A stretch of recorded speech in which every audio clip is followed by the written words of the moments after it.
Hi, I'm Senju, one of Sokuzan's monks. Sokuzan offers his wisdom tirelessly with complete love and devotion.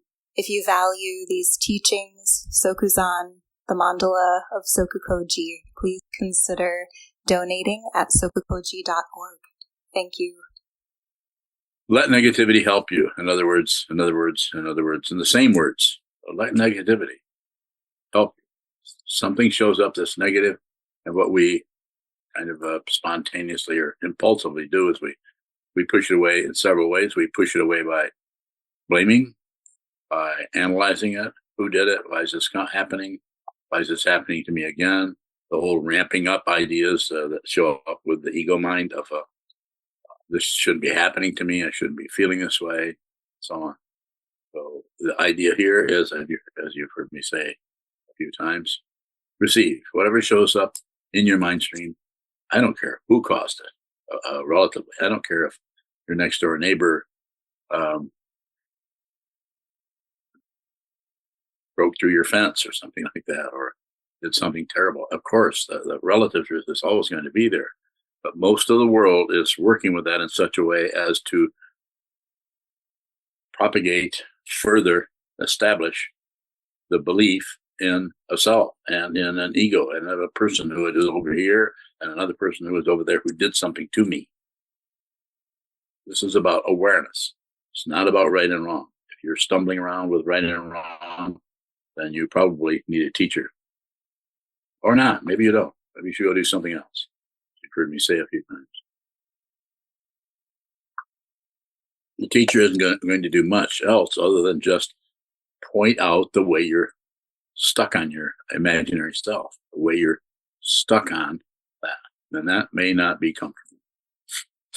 I just about guarantee that it won't be comfortable. Certainly wasn't for me, either of my teachers. But you could actually let the negativity that's arising and all the stories around it, the explanations, the diagrams we draw, who did this and when they did it, and how that felt, and how I can't really let that happen again. And it's not that you might not find an area where you just aren't going to let that happen again. I'm not saying this is some kind of thing you need to be a martyr. You'll never hear me use that word except right now. No, it's not about martyr. But martyrship, I guess you'd call it, is about ego. With all due respect to the religious organizations that use that term, it just reinforces the self-centeredness that is the primary illusion. And maybe that's where people in that spiritual path, that's where they need to be working with it. And I would have respect for them for doing it that way. I would not try to or argue with them or change their mind. If you haven't noticed, I won't really argue with you about anything.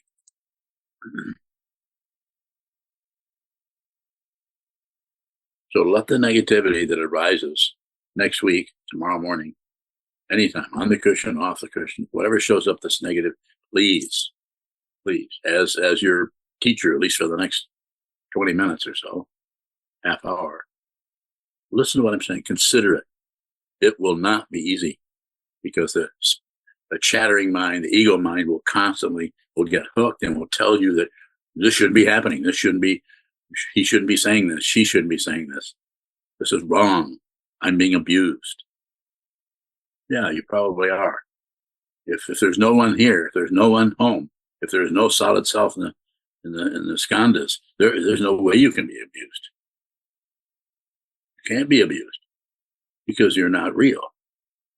You're not real. It's not established. And it's not something to believe. I'm not real. I don't mean that. I'm saying consider what is showing up in the mind and receive that negativity in such a way that it helps you to see deeply into the nature of consciousness and see that this is consciousness only. It is not about results. It's about awareness. You can do this. Will it be easier? Easy? No. If it's easy, then you're probably not doing it. Not easy at all. There are teachers out there that teach this differently. And you've heard me say many times, I'm not trying to chase you away, but if you think someone's got a better handle on this teaching situation than this old man, then don't waste your time with me.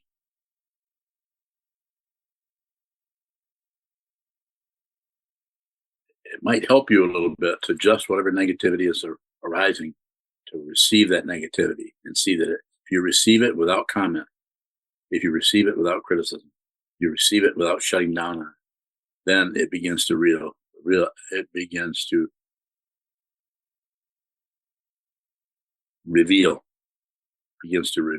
fundamental nature of what this is, which is not separate. I don't care how much your nose itches. There's no one there. That is not proof of anything. That's just a body in space-time that is itching, but it's not a person. So let the negativity help. That's the title. I can continue to talk, or you can have questions. Christine.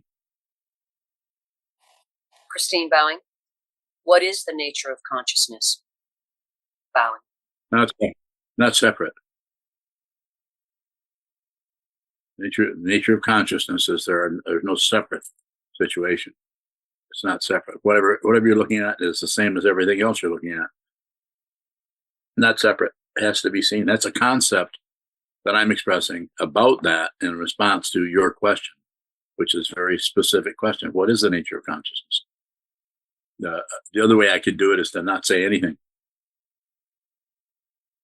But I'm not some kind of fancy Zen master. Now that might have worked in the 13th century, sitting in front of Dogen, but it's not going to work here. We need to talk about this. I need to say to you, what you're feeling, thinking, anything you're thinking or feeling or surmising or speculating about is fundamentally untrue. But if you have a whole tirade of negative feelings coming in and explanations convincing you that this shouldn't happen, he shouldn't have done that, they shouldn't have said this, this is what the whole world is dealing with. You want to liberate yourself? Start with your own negativity. The first situation that comes up that is negative, just receive that. If you say anything about it, if you comment on it, then you're separating yourself from the original teaching that could actually make you a student. You can actually receive this. You can actually receive this. It's possible.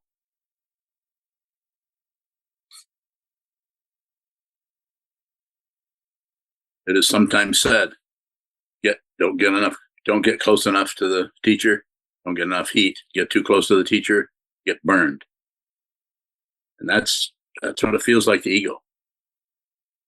Certainly felt that way to me, both of my teachers. Yes. When you're bowing, what is it about negativity then, that the nature of negativity that can help us? Negativity is no different than positivity. It's just some situation happening this way or that way that is dependently risen, that has no personhood in it, but it looks like it does because you impute that person is a person and you're a person and they're abusing you.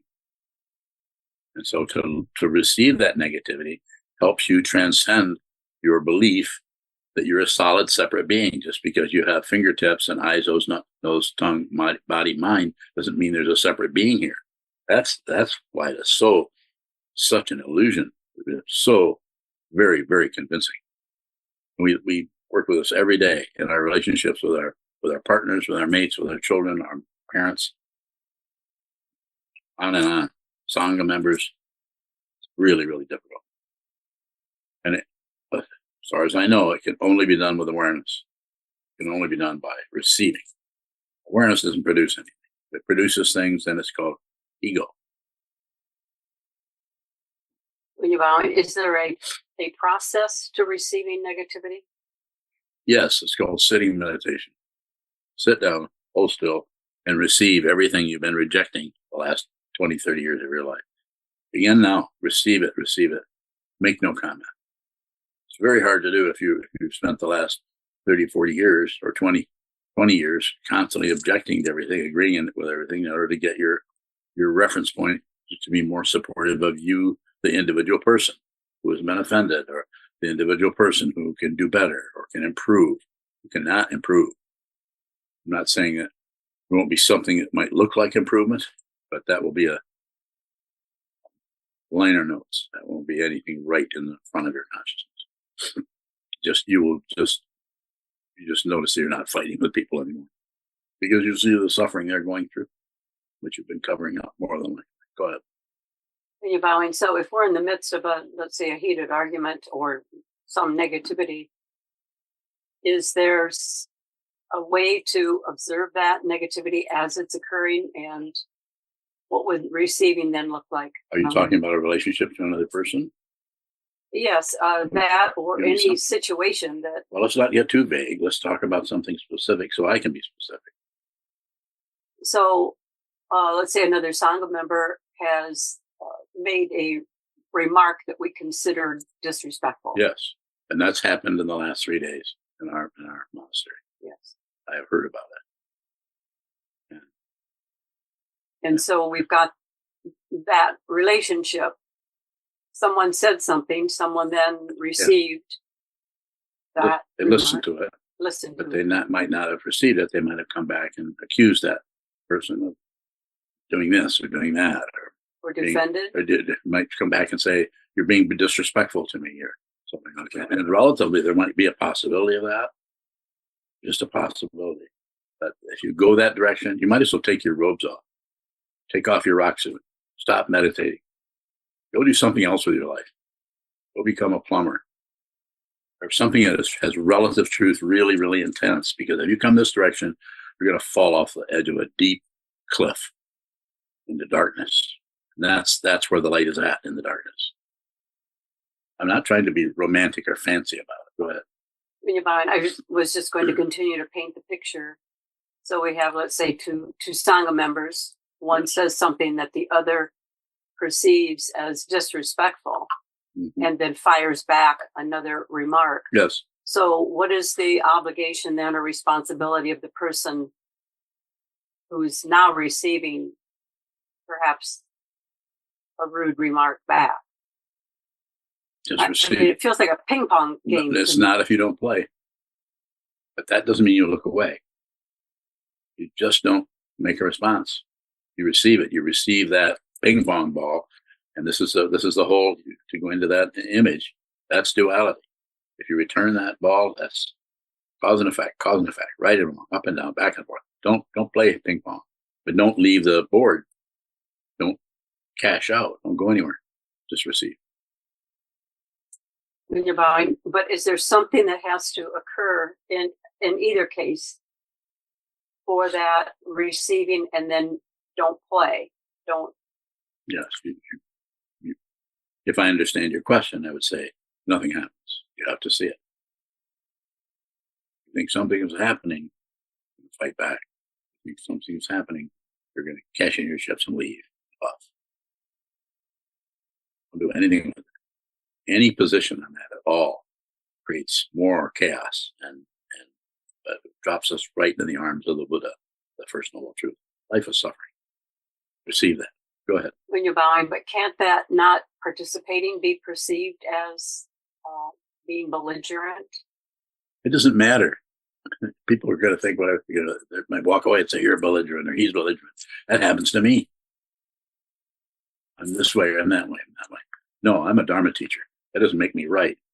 It doesn't make me always correct. It's beyond the correct and incorrect. That's why it's so damn hard for the materialistic mind, the ego mind, is based on statutes and correctness. See it. Yes. When you're bowing, so in the moment, is it possible? Do we have a choice to then receive and then? Not much choice there.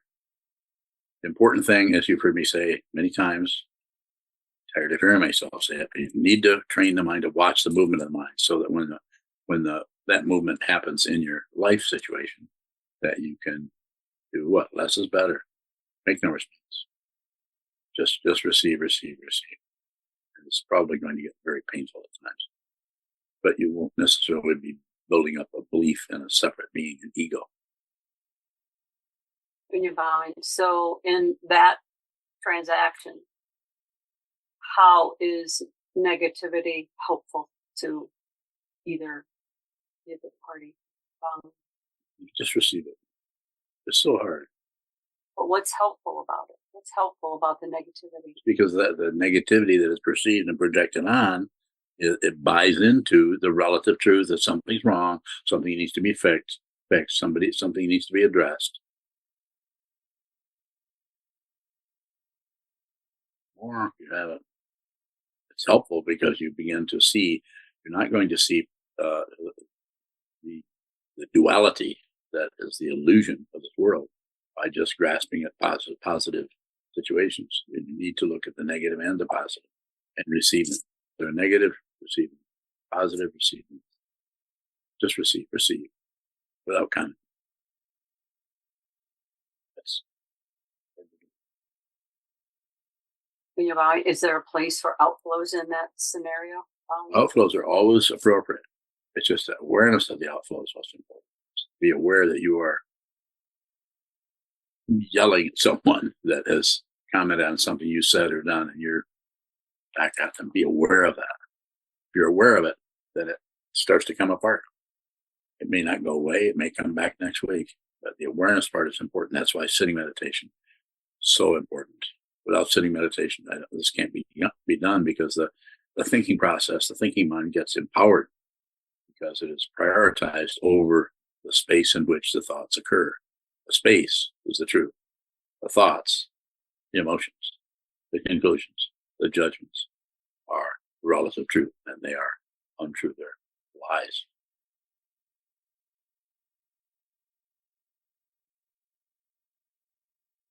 Wonderbowing, is it helpful? Is negativity helpful because it gives us a chance to practice? Yes. Yes. It gives us a chance to practice. Wonderbowing, is it helpful? Is negativity helpful because it's like I don't know if it's a dharma gate or a window to our identity. It is. If you're covering anything up, shutting down anything, judging anything, just even if you have evidence, you've had evidence the teacher's been mean to you, but you have evidence of that. I've been mean to you many times. Inconsiderate, haven't I? Can you say so? Haven't I been inconsiderate of you? Yes. I might say that to everyone here. It needs to be received as a teaching, not as an evaluation of whether the teacher's got his marbles or not. No true teacher has his marbles or her marbles.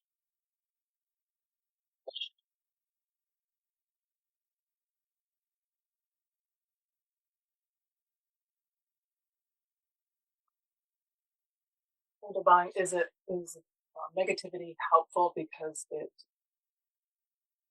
helps us see both the relative and the fundamental? Yes. You can see the whole thing. You can see there's fires blazing, and then there's ice. And there's all the polarities you've stopped operating out of a bias that you're right and somebody else is wrong.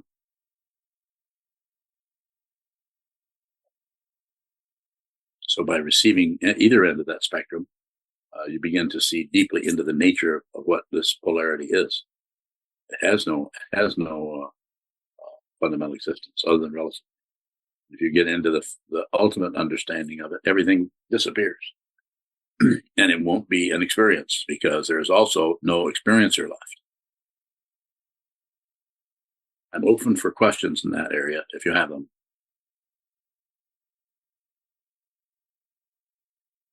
Bowing. The words always separate us. Bowing. If you are clinging to them, yes. If you're clinging to the right words, the incorrect words, and it's not that there aren't all kinds of evidence out there about right and wrong. Of course there is. That's why it's so difficult to transcend this materialistic world of pain and pleasure, hope and fear. It's very difficult. Yes, they separate us, but if you just look at the words without joining, look at the words without refusing, it can get very, very difficult, especially if you begin to think that you kind of got it. Now you understand the difference between right and wrong intellectually. You think you've understood this? There isn't anyone. You can't understand this.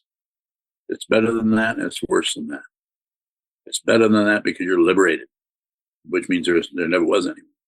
And it's worse than that because, as far as ego is concerned, it is painful and scary. If you're interested, keep coming.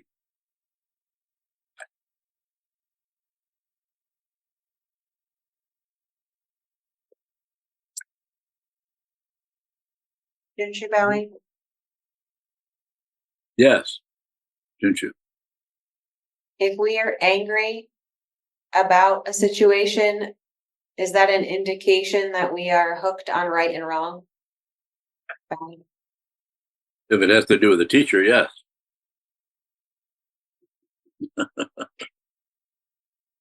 What if it doesn't have to do with the teacher? It's a mess. Anytime you believe anything, I'm just trying to joke a little bit about it, but anytime you believe this and disbelieve that, anytime you take a position on anything, even if you have all kinds of evidence, that's the problem with it. I mean, you listen to some of these politicians that are, especially the ones that are extremely brilliant, not to compliment them too much, but some people are really, really have some political savvy, so they can get up and actually turn language and words and concepts around so it looks like they're telling the truth when they're absolutely lying about everything, so that they can manipulate and get power. This is happening across the kitchen table. It's happening in the garden. It's happening with our community. It's happening everything. It's just a different level of it. If you're training your mind, then you're more than likely going to see this. And if you're hanging around a teacher, he, she, or they are more than likely to point this out to you if the situation presents itself. Some people stay a long ways away from the teacher. I know I certainly did. Junchu bowing. If we look at or feel the anger, will that give us insight into the maybe specific belief or specific right and wrong that we're setting up in our mind? I feel that it can. There's no guarantee of it, and there won't be a result you won't get some kind of a credential or proof that that's happening. But yes, just by receiving, the very nature of compassion, it's just receive.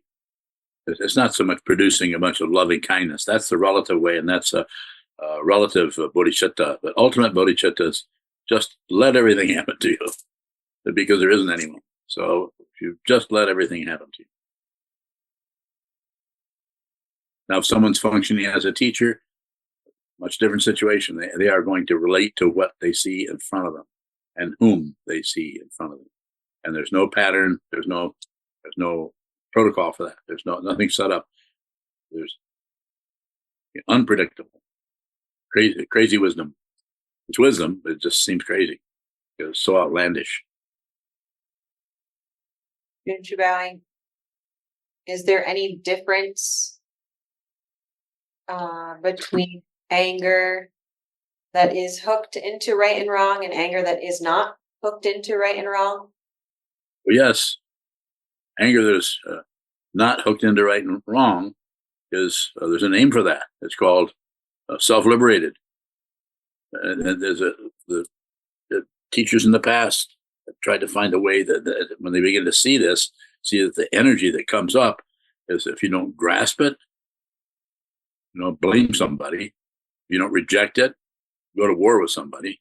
And if you don't shut down on it or ignore the situation or distract yourself from it, it's self-liberated. You realize it's just energy, and it might knock you right off your feet if there's a body-mind complex connected with that kind of reception. Very, very powerful. The teaching person doesn't sit around thinking how smart and how bright they are, how they know everything and nobody else knows anything. They need to listen to the teacher. It's not happening. More? Junchu? No, thank you. Thank you.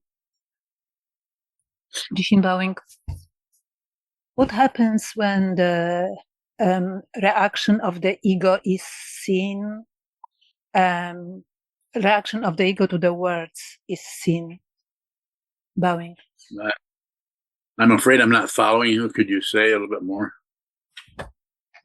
When I'm saying something and I hear my ego commenting, or I sense the emotion behind it, Yes. In a form of satisfaction or something, whatever it would be, positive or negative, but it is seen in separation to the words which were said. Bowing. So all I can say around that is just don't take a position on it. You notice it comes up and you feel drawn to comment. You might hear yourself commenting, but just don't reify it or make a double comment on it or ramp up some kind of story that makes that seem more real. Look for other evidence somewhere else, something else she said, he said, they did earlier, or something they're about to do. We're extremely creative with this kind of stuff. So less is better as far as commenting and analyzing, projecting, and so on, and more is better as far as receive everything, no matter how it feels, no matter the negativity. Just receive. Be very, very kind and very, very generous to this world. Give everything your attention, without comment, without position. You can do that. Thank you. Mozoku bowing. Yes. It seems like if there's a particular type of negativity that we habitually have covered up, and if it starts showing up, is it an illusion that it seems like it shows up a lot stronger than, or disproportionately strongly? Bowing. Everything is an illusion. Everything. Anything you could point to, including the increase, the decrease, the whole thing. That's part of the incredible circus tricks that the confused mind does, is to make it look like things are getting better, things are getting worse, things are getting better. That's why I say don't improve. Don't get yourself hooked on some kind of improvement project. There are plenty of people who will charge you money and train you how to improve. If you prefer to do that, go ahead, but it is not the spiritual path. It's a mundane path, not of realization, but of getting better, getting smarter, getting more sane, getting more. Mozoku bowing. With that, if there's a type of negativity that just, again, habitually I've covered up, the temptation is to go back to the habitual cover-ups when it starts showing up. How do I work with that? Well, that's awareness. You just described what you're aware of. The way you work with it is just be aware of it. If you try to make that into some kind of a project of not covering things up, this is the very nature of ego, is to find some kind of reason why this is happening and that's happening, and have all kinds of stories about everything. There's no proof for this. But we look for it. We look for, well, he said, they did this, and then I said this, and I didn't really mean to do this or that. It's just we constantly have stories about everything. Don't do it. Train the mind. Sit still. Watch what moves. Don't add, subtract, or divide.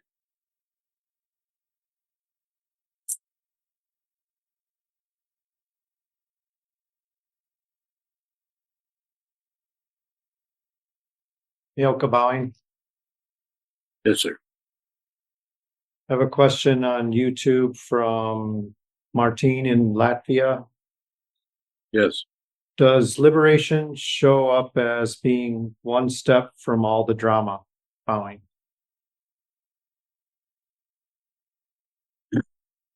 I understand and I appreciate your way of talking about it, but I wouldn't necessarily agree with that. It's not like there are no steps involved. The drama is the liberation because it's not separate from awareness.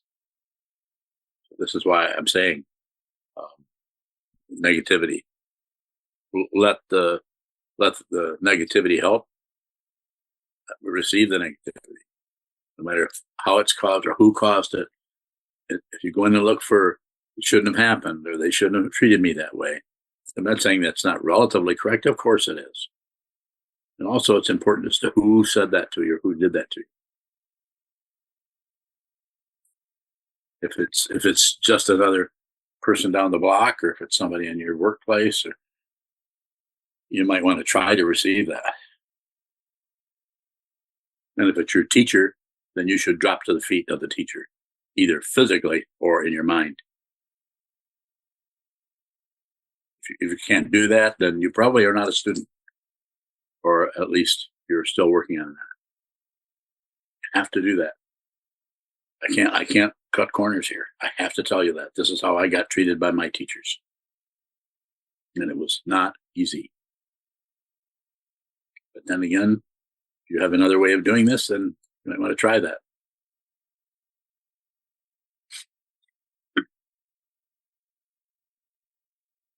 Bowing, in looking at negativity is helpful.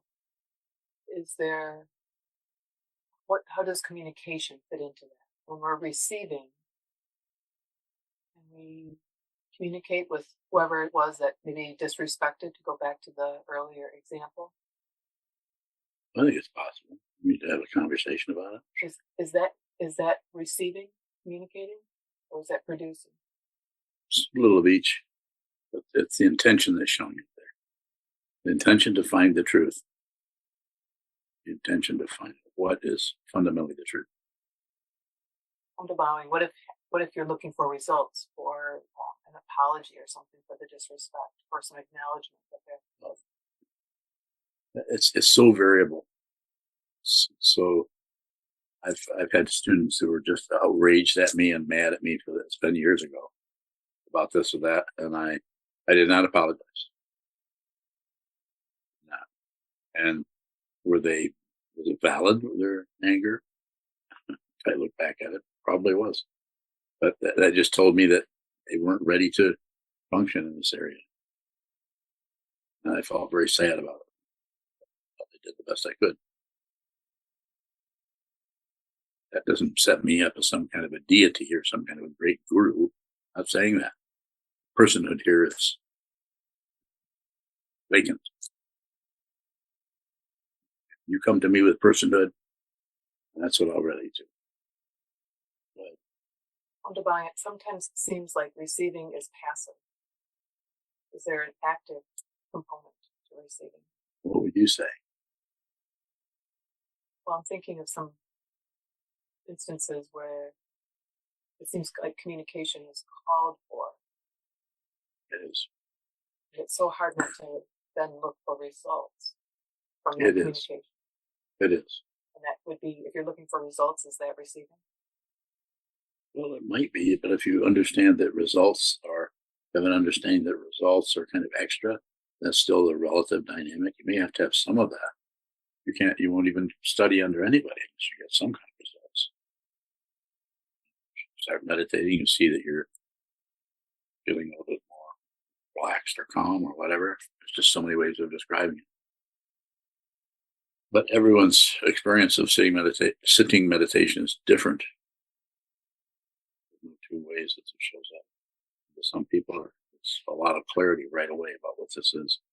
But for some other people, it's a lot of cloudiness. But the person that's having all the cloudiness might have an understanding that that's what they need to look at. Whereas the person that's having all the clarity might think they're getting somewhere. Follow me? Further questions about that? Or whatever else you were.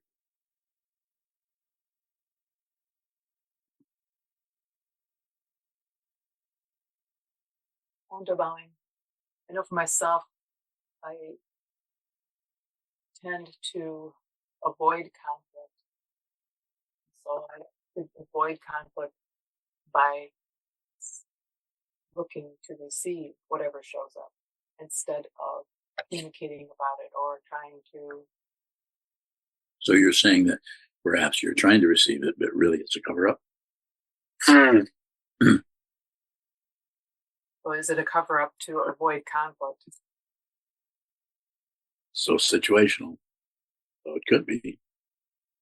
That's why it's so important to spend a lot of time on the cushion, a lot of time training the consciousness, the awareness to watch what comes, watch what goes, without comment, without grasping, without running after it, so that the aware, excuse me,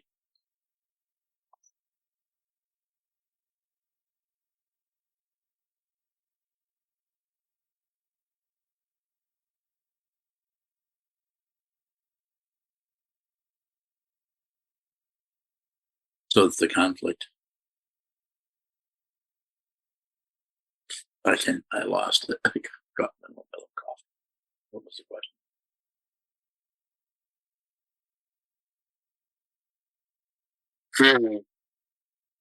On the buying, I think it's just is receiving passive if it is. Receiving is basically pretty passive, but there can be an exertion. Offering a sevenfold Mahayana puja is not particularly passive, but it has a passive element to it. Prostration, refuge in the three refuge vows. We do as monks, and some people do, whether they're ordained or not, might still use those forms. So they're passive to some extent, but they're exerting ourselves towards the teaching of the Buddha, towards what the Buddha taught, and towards the community that is trying to understand what the Buddha taught. On the buying, so then anything that shows up, whether it's negative or positive, anything and everything is helpful. Yes. Is a possible teaching. Yes, but we tend to receive the positive things. We tend to shut down. That's what the talk title is about. Let negativity help. So negativity. You could even say that that's what I'm doing here. I'm not feeling so well. That's not going to stop me. I don't get an excuse like, well, I'm sick, so I'm not going to do this. Everyone will understand. It doesn't matter what everyone understands.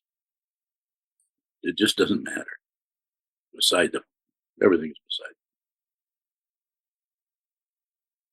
them. And obviously, if I'm so sick I couldn't sit here, it would be the situation would keep me from here. But I that's why I said to someone, I don't know who it was, one of the Mozuku or Junchu or someone, I don't know what I'm going to do until the last minute, and I don't. So at the last minute, it looked like I could come in here and do this, and here I am. I actually feel better than I did an hour ago. Probably because I'm teaching the Dharma. Is that some kind of magical thinking? No, it just seems to keep showing up that way. On the buying, what's helpful about the pain or the achiness that you are experiencing now? You said you were looking directly at it. I was. I'm not. It's not there now. The only thing that's there is you. The only thing that's there is people on the screen. When I get up and leave, I probably will go back to feeling achy. But I don't know for sure. But I'm not feeling it now. It's the first time in a couple of days I haven't felt it. But it didn't. That didn't go away until I sat here. So is that proof of something? It's not any proof. It's just intention. I keep talking about it all the time. It's the intention to see the truth, no matter what. And if you see the truth, then your intention is to teach the truth. Like I'm probably a big failure at it. Was there anything helpful about that aching? Just that feeling it. I think I mentioned something earlier. You talked about distracting myself with the TV. So I don't want to distract myself. I want to feel this. So that doesn't mean there aren't other times when I'm totally about watching the TV or getting involved in the news, all kinds of things. But I don't do it to get rid of suffering and pain. Well, Good area for questions. So what is helpful to do that To do what? for you? To look at that pain directly. That's what I teach. I have to do what I teach. I look at the pain. So this is my pain of pain is COVID. And you want to just have it. Fun. Just look at it. So again, what is helpful about that? Because it is the area that is so intense that we want to get rid of. The pain of pain, COVID, or any other pain of pain, the pain of alternation that comes and goes, just like it's going with me right now, it's probably going to come back. And then the pain of the composite, or the pain of conditioned existence, where everywhere you look, you see suffering. Everywhere, all the time. But since there's no one that sees that anymore, that one that does not see that consciousness also sees that all the ones who think they're suffering are not suffering. They're consciousness only. But as long as they believe they're suffering, it's going to feel very, very difficult. More? How is it helpful to you to look at that? Helps me teach. If I can't do what I'm asking you to do, much of a teacher, I have to do the same thing. This is my version of it. But it's not a selection. I'm not like choosing to. It's not like martyrdom. No, it's just pain. You know about it. We all do. Pain sucks.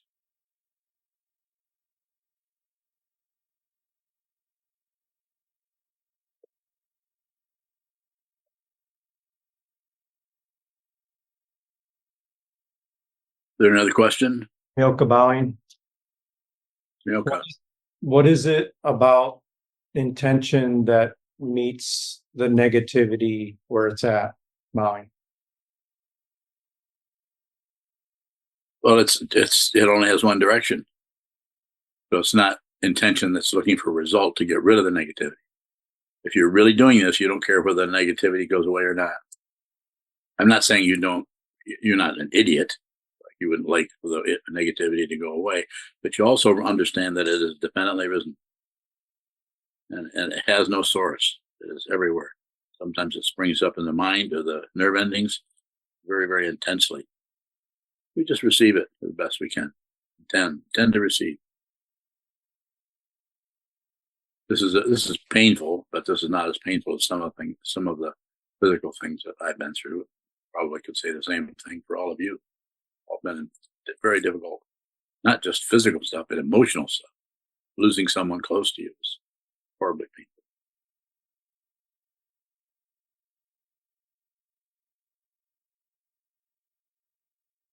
Very good. Thank you so much.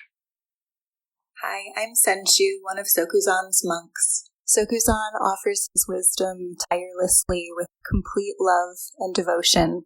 If you value these teachings, Sokuzan, the mandala of SokukoJi, please consider donating at sokukoji.org. Thank you.